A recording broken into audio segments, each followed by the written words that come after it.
Cebu vlogger Boy Tapang arestado matapos bugbugin ang 21 anyos na live-in partner.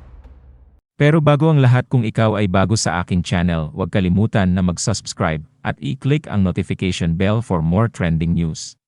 Naging mainit na usap-usapan sa social media ang pagkaaresto ng sikat na vlogger na si Boy Tapang kasunod ng mga akusasyon ng physical abuse ng kanyang live-in partner.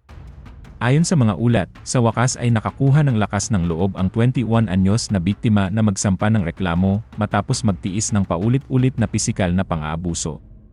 Naganap ang insidente sa Barangay Daan Lungsod, Alcoy, bandang hating gabi noong Abril 1, 2025. Inakala ng iba na ito ay prank lang dahil naturingang April Fools noong araw na yon.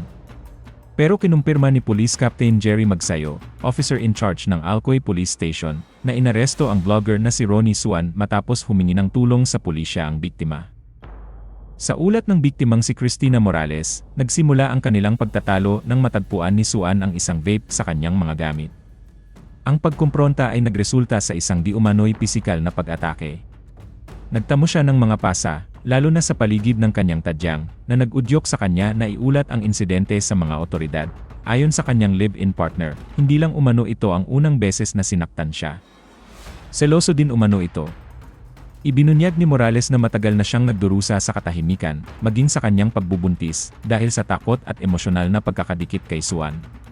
Gayunpaman, sa huli ay nagpasya siyang basagin ang kanyang katahimikan at humingi ng tulong.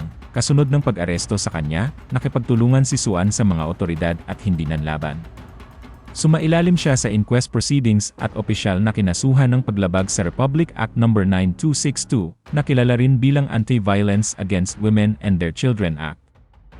Nagtakda ang korte ng piyansang 3,000 para sa kanyang pansamantalang kalayaan. Maraming netizens ang nagpahayag ng kanilang pagkabahala sa domestic abuse at ang kahalagahan ng pagsasalita. Habang nagbubukas ang legal na proseso, patuloy na pinapaalalahanan ng mga otoridad ang publiko tungkol sa kahalagahan ng pagprotekta sa mga biktima at pagtiyak na maibibigay ang hustisya. Ang mga gumagamit ng social media ay nagpahayag ng kanilang mga reaksyon sa insidente.